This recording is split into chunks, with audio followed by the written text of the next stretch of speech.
جیسے آپ نے فرمایا جو حج کی رقم ہے، مطلب حج پہ کتنا خرچہ آئے گا، وہ ڈپینڈ کرتا ہے کہ ہمیں جو ٹینڈرنگ کے بعد الاٹمنٹ ہوگی وہ کس کاسٹ پہ ہوگی. جو میگزیمم چیزیں ہیں جیسے ایئر لائنس ہیں اس کی ٹینڈرنگ ہوتی ہے، اس کے بعد ہوٹل ہے اس کی ٹینڈرنگ ہوتی ہے.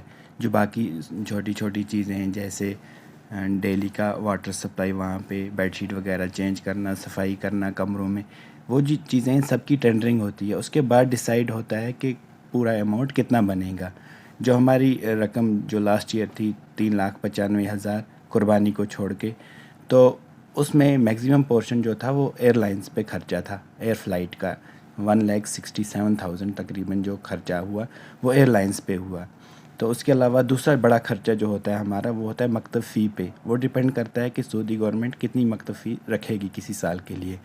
تو یہ دو بڑے خرچے ہوتے ہیں حج کے، اس میں حج کے پورے پیکیج میں جو گورنمنٹ کی طرف سے ہوتا ہے. تو وہ ویری ہوتا ہے، جیسے ایئر لائنس کی جو فیئر ہے وہ ویری ہوتا ہے امبارکیشن سے. مطلب سری نگر کے لیے الگ فیئر ڈیسائیڈ ہوگا، ممبئی کے لیے الگ، دہلی کے لیے الگ. یوزولی جو آج تک دیکھا گیا کہ سری نگر میں تھوڑا فیئر ہائی رہتا ہے دہلی اور ممبئی کے بنسبت. اب تک کتنی درخواستیں موصول ہو چکی ہیں؟ ابھی تک جو آن لائن جو فارم بھرنے کا سلسلہ تھا وہ 4 دسمبر سے شروع ہوا، تو ابھی تک 7,000 کے قریب اپلیکیشنز آئی ہیں، جس میں تقریباً 454 جو ہیں وہ 70 پلس ہیں اور 53 جو ہیں وہ لیڈیز وداؤٹ محرم ہیں. تو اس سال جموں کشمیر میں کوٹا کتنا ہے؟ جی جیسے آپ نے دیکھا کہ پرسوں ہی جو ہماری منسٹر ہیں منسٹری آف مائنارٹی افیئرس، تو انہوں نے جو بائی لیٹرل ایگریمنٹ کیا اس کے حساب سے 1,40,000 ٹوٹل انڈیا کا کوٹا ہوگا جو حج کمیٹی آف انڈیا کے تھرو جائیں گی.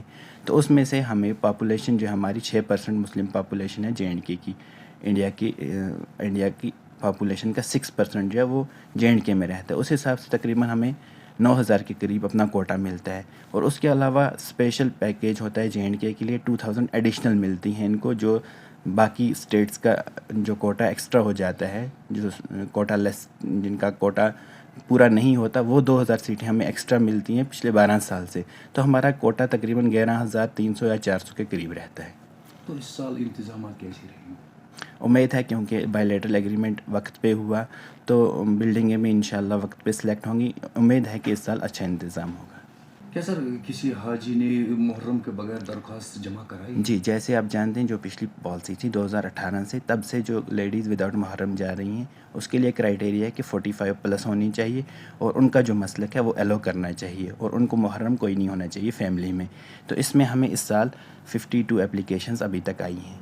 تو سر فارم جمع کرانے کی لاسٹ ڈیٹ کب تک؟ جی ابھی جو منسٹری نے ڈیسائیڈ کیا ہے، پہلے تو آپ جانتے ہیں کہ 20 دسمبر تک تھا، اس کے بعد ایکسٹینشن کے بعد آج 15 جنوری لاسٹ ڈیٹ ہے. تو سر جب سر آپ کی اپیل رہے کہ حج صاحبان سے جو درخواست بھر رہے ہیں، جی جنہوں نے جو فارم بھر رہے ہیں، جنہوں نے ابھی نہیں بھرا کہ وہ جلدی اپلائی کریں، کہ لاسٹ مومنٹ جو رش ہو جاتی ہے تو سائٹ کہیں بریک ڈاؤن بھی ہو سکتا ہے کہ سائٹ سلو رسپانس کرتی ہے، کہ وہ پہلے ہی اپلائی کریں. اور جن حجاج نے اپلائی کیا ہے، جو عازمین ہیں جنہوں نے اپلائی کیا ہے ابھی تک، تو وہ تیاری کریں حج کی، مناسک کی، اور جو باقی چیزیں ہیں ان کی تیاری شروع کریں. کیونکہ اگر یہی حساب رہا کہ ہمیں اپلیکیشنز کم آئیں تو قرہ نہیں ہوگا JNK میں، تو جو بھی جنہوں نے بھی درخواستیں دی ہیں ان کی سلیکشن ہو جائے گی.